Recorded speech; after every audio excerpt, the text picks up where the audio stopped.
But if you really, really, really focus on that one dream and you chase that thing, and that is your main focus, your obsession, the thing that you prioritize, eventually, when you get down the line, you'll be able to do whatever you want. It's like 5 years of like, just now, Kevin and I, people from our past are starting to see like, oh, okay, I was saying stuff. Next Level Nation, welcome back to another very special, as always, Next Level You weekly live podcast for week number 113, What We Wish We Knew About Dream Chasing. When Alan and I started this, which seems like 100 years ago, I was not following a lot of dream chasers on social media, so I didn't really have an understanding of what to expect. I had I won't say very low expectations, but my awareness just was not very high of what this was all going to look like, what this was going to take. And I think oftentimes now we see other people chasing their dreams and we see the highlight reel and we see the houses and the cars and that sort of thing, when really what I wish I knew was a lot of the things that we're going to talk about today that maybe people don't talk about. And I know we had one of these lives recently that was a little bit dark. I think it was the one about growth. So we're going to bring as many positive things to dream chasing today as humanly possible. So the first thing that we want to give is a little bit of a disclaimer out of the gate. And I do think Kevin's will be a little more positive than my stuff. Well, because I'm what a pretty I wish positive I knew, guy. Yeah, what I wish I knew was some hard stuff. But that said, this is what we wish we knew about dream chasing. So it's going to seem like this live is a lot about us, but we want you thinking about you, your life, your dreams. This is not about Kevin and I's dreams. This is about what we've learned as dream chasers so that you can not skip steps. That's the wrong verbiage, but you can accelerate through the steps quicker, through the levels quicker. This is Next Level You. And even though we're going to talk a lot about Kevin and I, it's really about you. And I want you to keep that in mind throughout this entire thing. Ready to rock, Kev? Ready to rock. I told Alan this recently. My goal, the through line, my purpose statement that I have for myself is to be the most extraordinary version of Kevin humanly possible, but never to forget what it was like not to be. I remember the beginning of this journey, and I remember feeling so lost, so hopeless, so helpless, feeling like I didn't know anything. I didn't know enough. I remember feeling dumb. I remember feeling like leaving my job was a mistake. I remember the day I left my job, Alan and I were working out that day. And the best way to explain it is there was a weight that was lifted off my shoulders, and then there was a new, different weight that was put on my shoulders. And that was a very, very challenging chapter. One of the themes and one of the extra points that I want to add straight from the beginning is there are chapters in dream chasing. The beginning, initial first chapter for me was filled with so much doubt, so much fear, so much lack of awareness, and honestly, me being pretty naive to what it was going to take for us to succeed, Alan. I had no idea what to expect. And I was in debt. I was super lonely. And I just had no clue what to do. Now, I'm very blessed because Alan has been in my corner since the beginning, so I definitely had some support and awareness given to me that other people don't. But it's wild how drastically things can change with consistency. We have been focused every single day for the last 5 years, in the beginning less so than now, but we're coming up on 1,000 episodes. I'm super, super grateful we're doing this now, this particular topic, because we're going to be recording our 1,000th episode this week, which is just mind-blowing to me. I remember episode 1 like it was yesterday. We've been heard on every continent in 125 plus countries. That is something that I did not expect, and that is all through the power of consistency. When we started this, I didn't know that this was possible for me. I didn't know that I could learn the amount of things I've learned. I didn't know that I could go from having a fixed mindset to a growth mindset. Shout out to book club. I didn't know any of those things. I wish I knew how malleable my brain was. I wish I knew as a human being how much you can change over the course of a year, 2 years, 5 years, and continue to change for the next 5, 20, 30, 40, 50, Alan and I. I just wish I knew how much I was limiting my possibilities. in the very beginning, I didn't believe much of this was possible. I wonder what would have happened if I believed more of it was possible. Again, Alan has been here since the beginning, bringing that belief. But that is my first point. Things can drastically change. I wish I knew how much everything could change, including and most importantly myself. I did not see this version of me ever existing, and that is the one thing that I really wish I could have anticipated in the beginning. What did you think you would become? Because I know that obviously becoming this version of you required at least some level of belief in it. I guess what did you think you'd end up like versus what you've ended up like? I don't know. I think it's very hard. Somebody like me, I'm not a very visionary thinker. I'm not thinking 10, 15, 20 steps ahead. I was not capable of even guessing where I'd be today. I told you this from the beginning, and I try to be very transparent about this.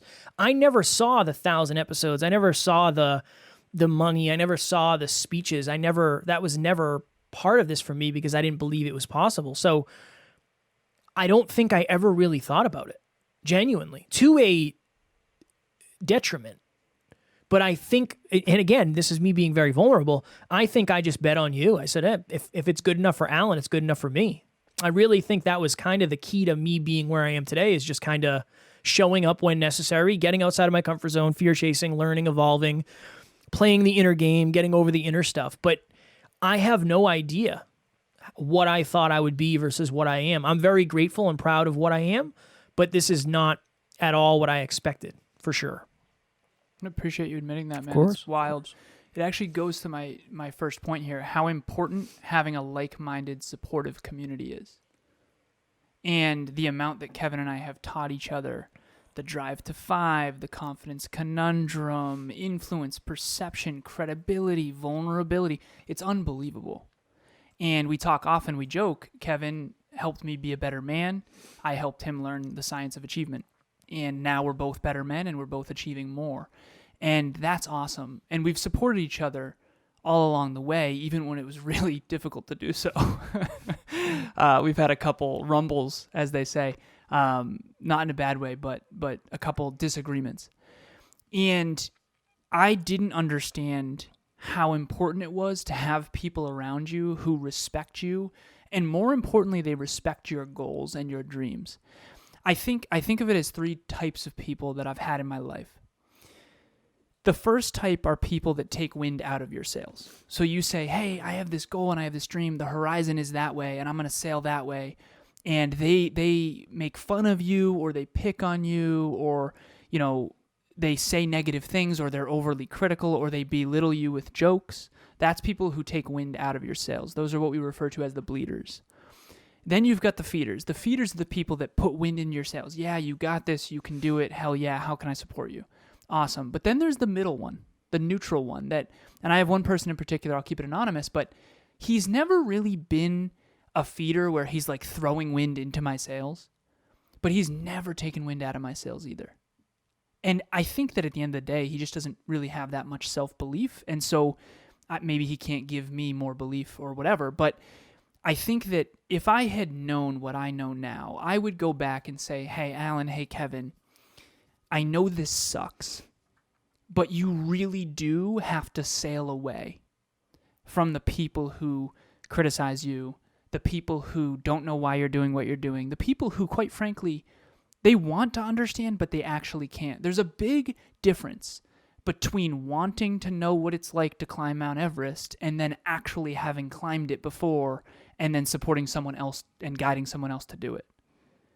And my mom, different friends and family members from the past, they might have wanted to support me. But there's a big difference between wanting to support you and then actually knowing what you actually need for support. And I think that I wish I knew that. I wish I knew how important having a like-minded, supportive community is. Because if you don't have dreams that you're actually pursuing, and that's another point I'm going to make, but if you don't have dreams that are really big that you're actually pursuing every single day, I often use this analogy. It's like waking up in the morning, 5 a.m. every single day, and you go and water a patch of dirt. And every single day, people see you watering a patch of dirt at 5 a.m. And it's like, why? Like, why can't you hang out with us? Why can't you do this? Why are you doing that? I would never have quit a job making that much money. I got that a lot. How big do you want to be in fitness? All that kind of stuff. And big in terms of like muscle mass. So they see you watering this patch of dirt, watering this patch of dirt, watering this patch of dirt, and they don't see any results yet. And it's kind of like the Chinese bamboo where there's no results for 5 years, and then all of a sudden when it breaks the surface, it's 200 feet tall within 2 weeks. And again, don't quote me on that. I don't know for sure, but I love that story because that's what dream chasing is like. It's like 5 years of like, just now, Kevin and I, people from our past are starting to see like, oh, okay. I was saying stuff. I was saying this would happen 5 years ago. I could probably cherry pick episodes of me saying these things would happen, and Kevin as well. And they're happening now. And I now understand that they probably didn't believe that those things would actually happen. They probably thought we were just saying it. So if you have dreams and you have goals and they're clear and you're committed to them, if you don't have a community around you that also has dreams, that also is pursuing those dreams, that's also committed to their goals, it's going to be very hard.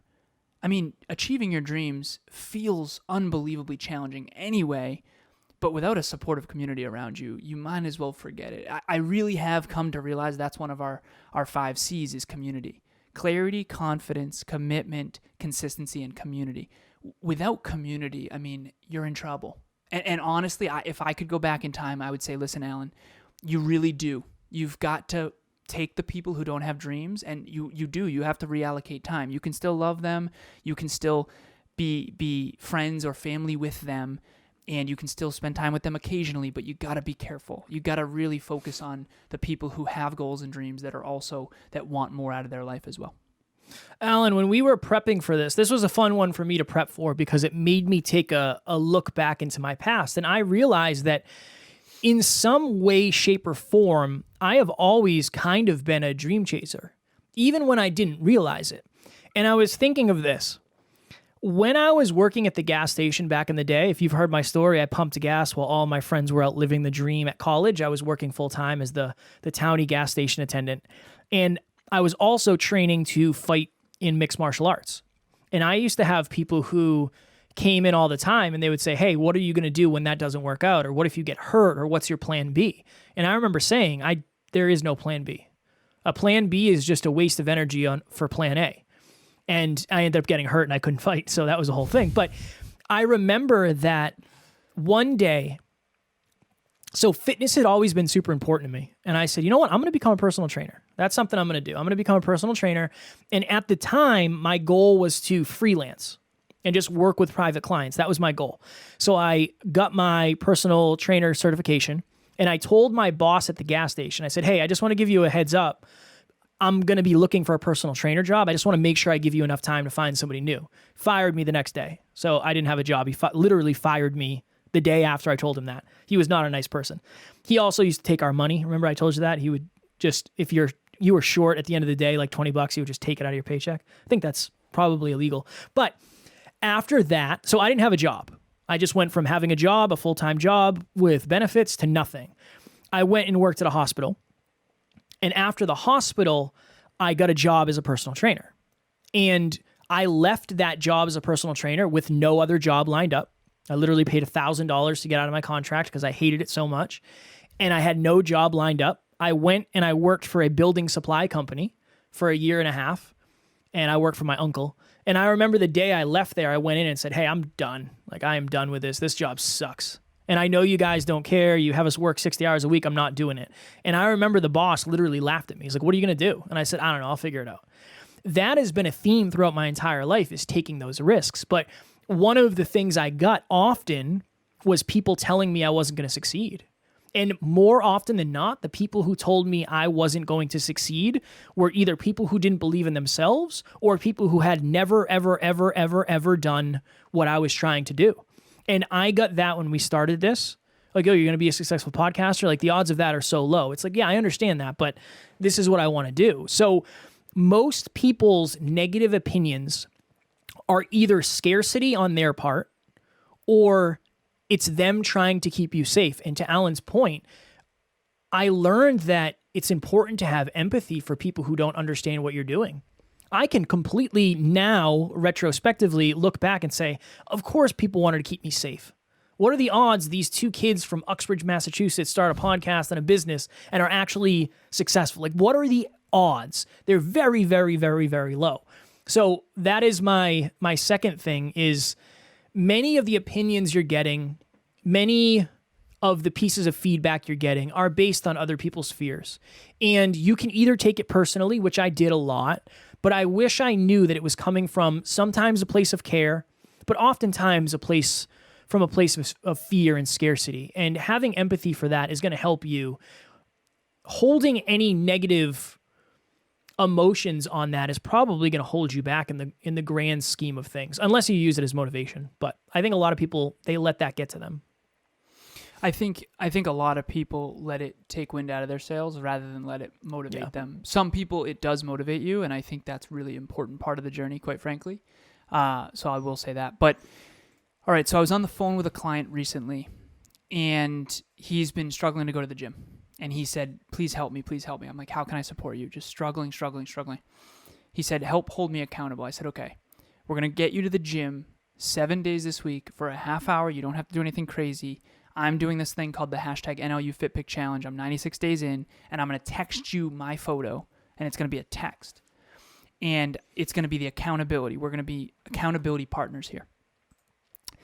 And it was on Sunday, which was yesterday, and he was at the country club with family, and I said, hey, have you gone to the gym yet? And I texted my photo, and he's like, no, gym's closed. It closes at 11. And I said, first of all, you got to get a new gym because a gym that closes at 11, that's going to be quite the bottleneck.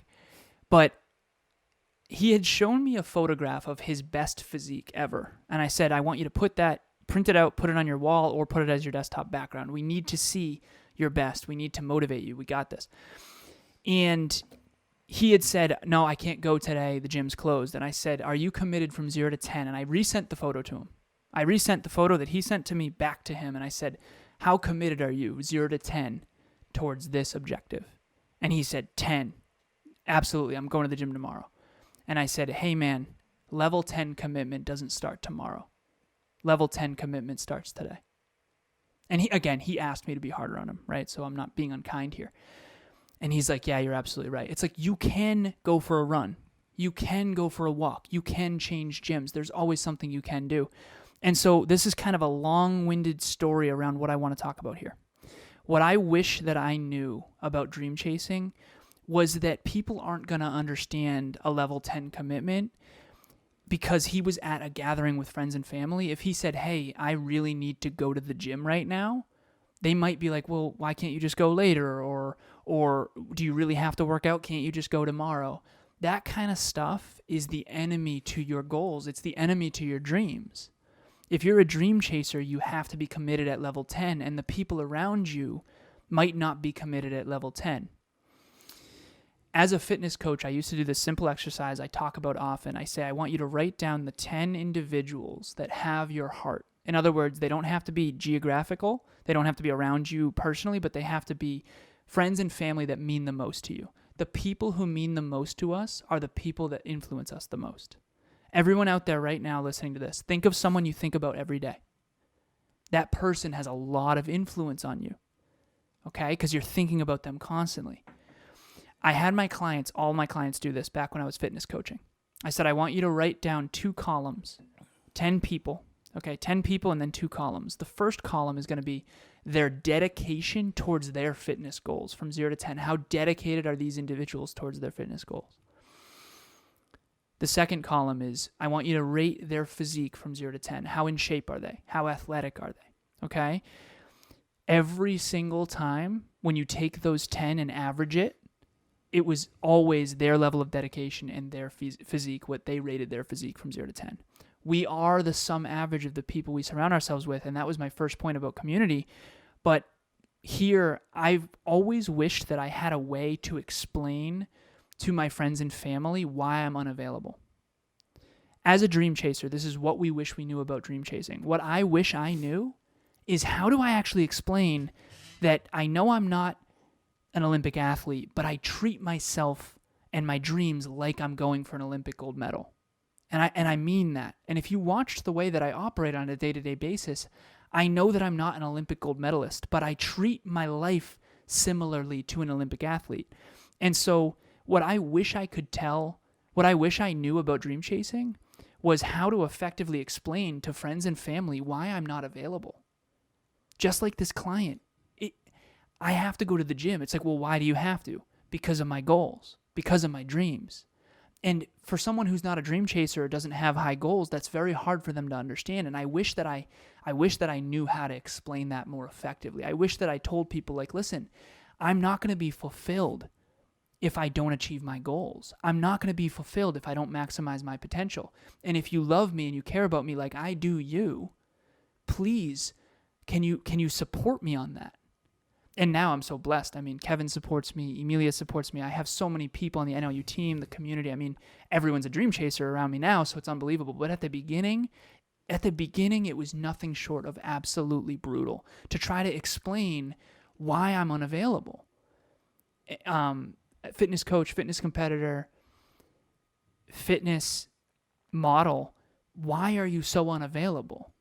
Because I have dreams. And dream chasers, you know, there's Olympic athletes out there that say this. We interviewed one of them. Olympic athletes have to miss a lot of stuff.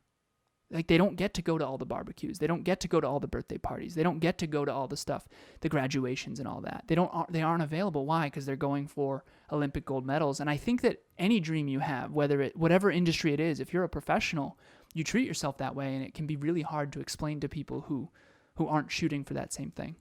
Dream chasing is serious biz. Mm-hmm. Serious biz. Hi, my name is Tim Melanson, and I have a web development agency called Creative Crew Agency, and I'm also a podcast host of the Work at Home RockStar podcast. I met Alan a little over a year ago through my podcast. He was a guest on my podcast, and we had an epic conversation, and I was just really impressed with his work ethic. So I decided to take him up on his 30-minute consultation, and I really liked what he had to say. He was very reliant on systems, which I was in the market for a coach at the time, and I was looking for something that would allow me to synergize my businesses, but make me feel like I'm actually more productive as well. And I was impressed by his podcast as well. I was impressed by Kevin. And so I decided to jump on board with him. And it's been a little over a year now. My business has grown, but more importantly, I feel much less stressed and much more purposeful with what I'm doing in the direction that I'm going. So I definitely highly recommend Alan. If you're looking for some accountability, if you're looking for some tools, then look him up, take him up on his consultation. Thank you so much. Bye. As you know, Alan and I, you might not know, maybe not. There's a lot of other things going on that you might know of, but Alan and I just moved out of our studio. And we are now doing podcasting virtually because I live an hour from the studio. Alan lives roughly a half hour, and it just was not worth us driving down there every single day to do this. And if you ever watched us on YouTube or you saw any of our teaser clips, you would see that we had this really nice adhesive fake wood backdrop. And the first thing I did when we were cleaning out the studio is I started ripping that wall down. And the first piece I pulled, there was wall that came with it. Lots of wall. And at that point, I was like, they don't want this up. It is what it is. I got to take it off. So we take it, we clean the studio out. Alan and I leave. I get an email on Monday from the property manager. It says, hey, Kev, please give me a call when you can. I said, that's not good. That's probably not good. So I give him a call and I say, hey, what's happening? And he says, Kev, the wall, it's mangled. And I said, I know that. I do know that now. And he said, we're probably going to have to take your security deposit. So we're going to be probably out $600. And then we also left some furniture there that we're going to have to pay to be removed. So we might be down like $700, $800. I don't know yet. But this made me think of an old lesson that I learned in the beginning of this business when Alan and I started Next Level Podcast Solutions. We had a potential client who was a multi-millionaire. And he said, hey, I want to start a podcast. I know you guys do this. Tell me about it. And I said, well, what you're looking for is $1,500 a month. And he said, what if I give you $1,000 a month? I'll pay you 3 months up front and I'll let you promote. So I'll actually promote you guys in my podcast. And I said, no, it's $1,500 a month or nothing, good sir. And he ended up never speaking to me again. That mistake became a lesson. that I take with me every single day. And the mistake of me, because it was my doing, losing us $1,500 at the time, a month, at least $1,500, and losing $600 the other day because we're never going to get that security deposit back. That made me realize that today's mistakes are tomorrow's lessons. So the fact that I lost the $600, it definitely upset me for a short time. And then I was like, all right, so this is a good lesson. Next time, try to do better with prep. I mean, Alan and I went and cleaned out the studio on Sunday. I didn't talk to anybody from the property. I could have sent a message and said, hey, should we just leave this wall up or do you want me to tear this whole thing down? That would have benefited us. And that one email for 5 minutes of my time probably would have saved us $600, $700, depending on what it is. So today's mistakes are tomorrow's lessons. I wish I knew that at the beginning because I was so afraid to make mistakes that I was probably losing out on a ton of opportunities to learn different lessons. And if I knew that, if I knew how important it was to fail forward, I probably would have done things a little bit different. I probably would have started things earlier, way before I felt quote unquote ready. And I would not have attached my self-worth as much to making those mistakes because those mistakes that become lessons become more valuable as you continue to dream chase. Today's mistakes become tomorrow's lessons, which becomes next month's success. Ooh. Alan's always got to, first of all, that was his, technically, I stole your quote and then shortened it. So in fairness, I was hoping you weren't going to notice. Also, I didn't want to out you on the air, but we did have you missed the part of the story where you called me up and said, hey, what do you think we should do with this situation? And I was like, yeah, I think that's a great deal. Yeah. And you were like, nope. I said, but I think I said, make your own choice. Like, I trust your judgment. And you shouldn't have.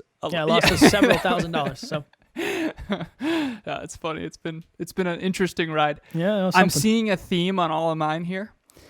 Not everyone is supposed to or even wants to come with you on the journey. Again, not to be morbid, but I think when I was younger, I believed, I know that when we were in high school, everybody had some dreams. I remember lawyers and show business and actors, and I want to work in tech companies and all this stuff. I think there's a big difference between having dreams and then actually pursuing them. And I also think that everyone, to Kevin's original point about chapters, not everyone is here for every level. Not everyone's here for every chapter. We're all the author of our own story, and we're all writing our own book. And what's so important is community, and having people around you and relationships is absolutely critical. But I think I used to have a deep belief, or at least a longing or a desire, to have all my friends come with me. I had tons of high school friends and tons of corporate friends and tons of college friends, and they all had dreams, I thought, and they do, and many of them are pursuing them, but many of them aren't. And I think I used to believe that everybody was going to achieve their dreams. I used to want to believe that. And I now understand that that's not the reality. Again, I'm 33 now. And when you get older, that's one of the things that you start to realize is, okay, maybe some of that was intentions at the time, but people change, people pivot, priorities change, values change. And so what I'm really trying to say here is not everyone is supposed to be on the journey with you. Not everyone is a dream chaser. Not everyone is going to have big goals. Not everyone even wants to have big goals. That's been hard for me because I think not maximizing your potential is unfulfilling. And I think when you are trying to maximize your potential and when you are excited for your future and when you set goals and have dreams, I believe that dream chasing is the most fulfilling thing in the world. It's the most challenging thing in the world. But I think as long as it's in alignment with your highest level of growth and contribution, I do believe that to be a beautiful, beautiful thing. And obviously we believe that here at NLU. We believe more in your next level than your previous level. We believe the future is brighter than the past. And that's what we believe. That's certainly what I believe. But I do now understand what I wish I knew about dream chasing. I wish I knew that some of the people who were talking about their dreams really were just talking about them, and they weren't necessarily intending on pursuing them. And maybe they weren't committed at a level 10. So again, that's kind of the through line for me on this episode is get around a community of like-minded dream chasers. Make sure they're serious about their dreams like you are, or at least as serious as you are. And just understand that some people are here for a chapter, not the whole book. Strong work. Thanks, brother. If you are new to the community, you may not know that I am a rapper and I love rapping. And you wouldn't know by my social media because I have not posted one in a hot minute because things have been very, very busy. But I was on a call with somebody recently, and it made me think back to, I remember one day I was home all by myself. I must have, at this point, I was still editing our podcast and doing the video editing and all that stuff. And I think I had a day to myself. And I remember I spent probably 5 hours writing and recording a rap. And I literally made like a little music video, and it was a blast. I had a great time. But in retrospect, that time probably would have been more valuable going into speaking or coaching or learning about the podcast industry or understanding better audio editing and video editing. Now, I'm blessed because, yes, I'm rapping, but I'm still speaking and I'm still using words, and that helps me deliver and perform. So that is somewhat aligned. But I had a call with somebody recently, and this person said, so I have a bunch of things I want to do. I'm really leaning into music, but I want to start a podcast, and I have a blog I'm doing, and I have all these other things that I'm interested in doing. And I said, okay, if I could give myself advice, what I wish I knew about dream chasing in the beginning is if you pick one thing and you stay focused on that one thing, you'll have the freedom to do all the other things later. So much so where Alan and I talked recently, and I said, hey, I miss rapping. I really want to start doing it again. And he said, you should put it on your calendar. Just do it every single week. Put a time slot where nothing else can get booked, and you have an hour every single week where you can rap. I originally did that, and then I took it away because I was just super, super busy. But that's something I plan on doing. Now, obviously, you have to balance things that fulfill you, and you have to make sure you're pouring into each of those buckets. But if you really, really, really focus on that one dream and you chase that thing, and that is your main focus, your obsession, the thing that you prioritize, eventually, when you get down the line, you'll be able to do whatever you want. The Rock is a good example of this. He was in wrestling and he became the best quote unquote actor in the world, even though he's not the best actor in the world. He's just been in a lot of big movies. And now he has a tequila company and he's sponsored by Under Armour. He can quite literally do whatever he wants. If he wants to make a rap album, he can do it. People will buy it because he's The Rock. Now, maybe you're not aiming for that level of success, but in your own way, if you go all in on one thing, eventually you'll have opportunities to do a bunch of different things. Now, this is going to sound bold, but I do believe in the future I will have the opportunity to rap with many, many, many successful artists because Alan and I will be very, very successful in this industry, in business, and we'll have connections. And we'll have opportunity because of all the time that we invested into this dream. So if I could give myself advice back then, one thing I wish I knew early as a dream chaser is the more amount of time you put into your main dream, the more focus you have on that one thing, later on, you'll be able to connect that to a bunch of different things. Absolutely. I had a coach one time who said, write out all your dreams, and I had 8 items. And he said, which one of those is the most fulfilling? And I said the podcast, honestly. This is back in the hyperconscious days. It's where I get to practice my craft every day, speaking, and I don't need permission. In other words, I don't need to go give a speech and permission to step on a stage. It's just right in front of the microphone. We're helping people all over the world. We're getting messages. It's awesome. Kevin and I, it's growing. He said, go all in on that one, and you'll achieve all the other ones. And that's been true. Now I'm doing virtual trainings, and we're doing virtual speeches, and we're doing in-person speeches, and we're also doing coaching and consulting and business and all these other things with people all over the world. And if I didn't go all in on that one thing, and Kevin as well, then there's no way we'd be here today at this level. And that's such an important topic. So I hope that really landed for you. My next one. This 6 one, minutes, Jeff. 6 minutes. Time check. 6 minutes. Appreciate you. Yes, Appreciate you. Emilia taught me this one really, really well. Kevin's helped me as well. Emilia talks about the truth dial, and I've talked a lot about that on the podcast, so I won't go deep into it. But essentially what it is from 0 to 10, how truthful were you with that person? From 0 to 10, how truthful are you with yourself? So here's a simple example, live example. How well have you been keeping the promises to yourself in fitness lately? From 0 to 10. Okay. Whatever number came up for you, did you inflate it or deflate it?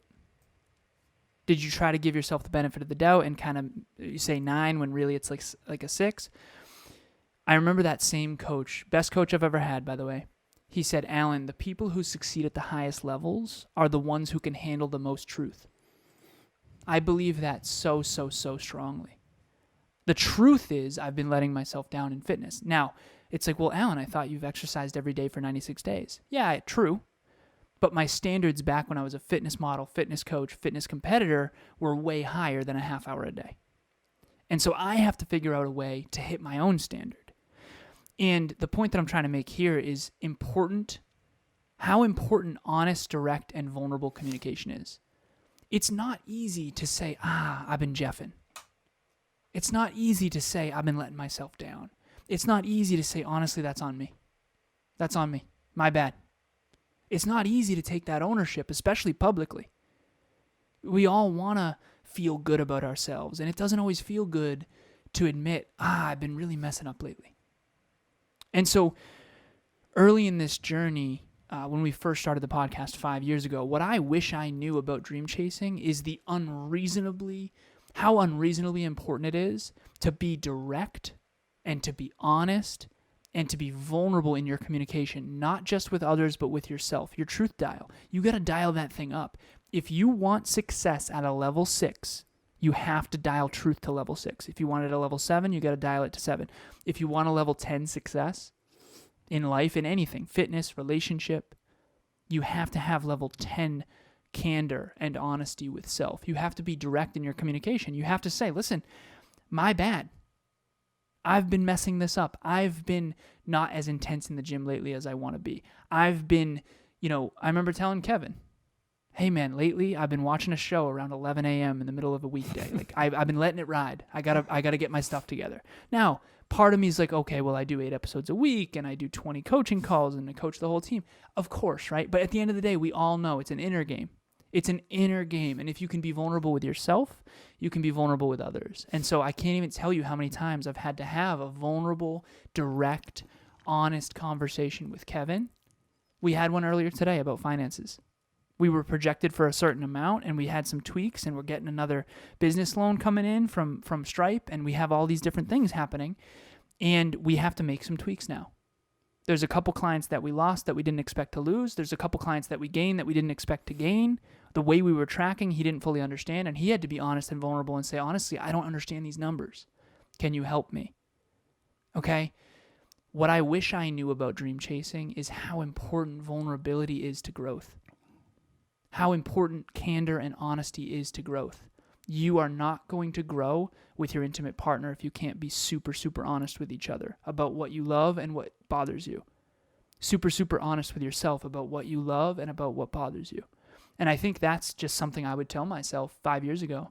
And we've definitely leaned into that a lot lately. So I know that's helped us a lot. One of the first conversations I ever had with Alan, I remember saying, Alan, I feel like Superman in the gym and I feel like Clark Kent in real life. So much to the point where my first speech I ever gave, that was one of my slides talking about confidence. And it took roughly 150 podcast episodes to feel confident. And that's a lot of episodes. Most people don't get there.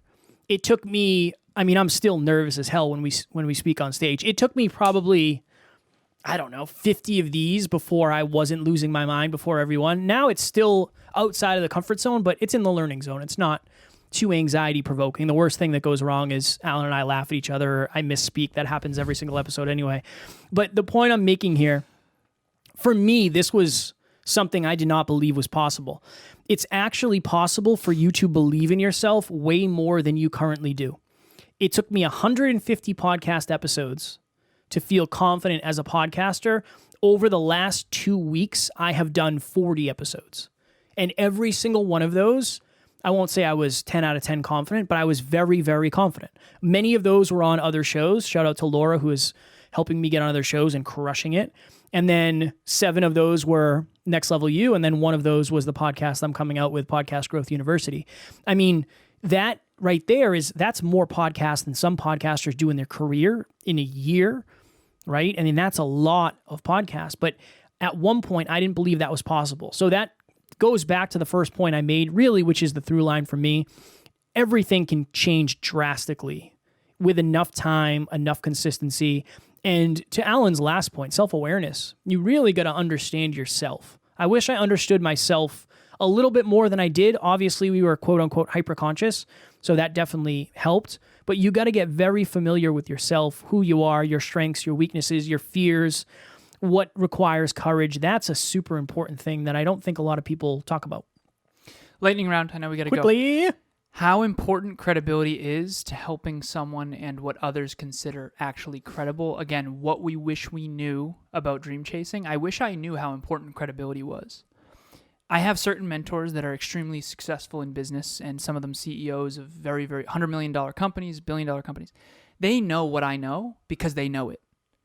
And so, if I were to say I have an electrical and computer engineering degree from one of the top technical schools in the world, and I also got my master's in business, and I also have a degree in marketing and technological innovation, and I've also worked for several billion-dollar tech companies, and then you might want to work with me as a business client, versus imagine I have none of this on my background and I just show up and say, hey, I can totally help you.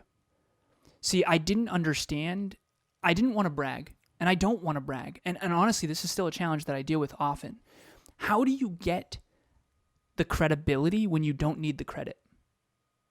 There are a lot of events that we've done, and this is why you hear me say things like I've surpassed 1,000 hours of coaching. Between podcasting, speaking, coaching, virtual trainings, we have thousands of hours. And I don't say that to brag. I say that so that we know this stuff. We are not just talking. I have literally 25 plus clients that all are from different businesses, different industries, different cultures, different backgrounds, different countries, and they're all succeeding at a higher level. And the reason I say that is not to brag. It's so that I can build my credibility so that I can help more people. I don't want to brag. I want to help people, and I can't help people if they don't believe I can help them, and they don't believe I can help them unless I have the results that they want, or at least the credibility or the certifications or the degrees and all that stuff. And so that's the last thing here is I wish I knew how important credibility is to helping other people. People won't let you help them unless you have the credibility. And I totally understand why, because there's a lot of people out there that don't have credibility and they're faking it. Next Level Nation, we decided one day that, you know what, maybe one-on-one coaching isn't affordable for somebody. What can we do? And we landed on group coaching. And we're in the middle of our 6th group, but we have graduated 5 other groups, and we have had amazing reviews, amazing success when it comes to consistency, clarity, fulfillment. If you are interested in group coaching, we have payment plans where you can run it over the course of 6 months, so it's even more affordable.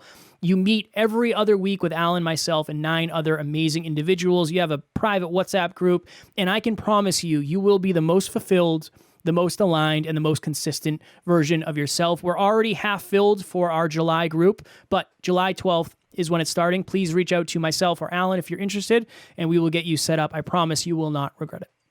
The very first thing I do on my coaching calls is we go through your most important objective. And once we have clarity on that one statement of what's the most important objective, I'll give you an example of one of my clients' objectives. To synergize all 3 of my businesses and optimize them for growth and impact and profitability without sacrificing fulfillment. So that's the sentence. Okay, from 0 to 10, how well are we doing that? And then he says, let's say 7. I say, okay, now let's go to work. How do we get a little closer to 10, little closer to 10, little closer to 10? If you are having trouble achieving your dreams, my coaching will help. I'm not good at a lot of stuff, but achievement I am. Let me help you reverse engineer your finish lines. Let me help you stay accountable. Let me help you track your habits. Reach out. You can do a half-hour free call. We'll put the link in the comments. I'm pretty sure you already did, Aim, and or the show notes. And let's jump on the phone. Let's talk about your goals and dreams, and let me help you reverse engineer the finish line. I'm not going to sell you anything. I love to meet our listeners. If the coaching is not for you, do not even worry about it. And by the way, it is way more affordable than you think. So please reach out.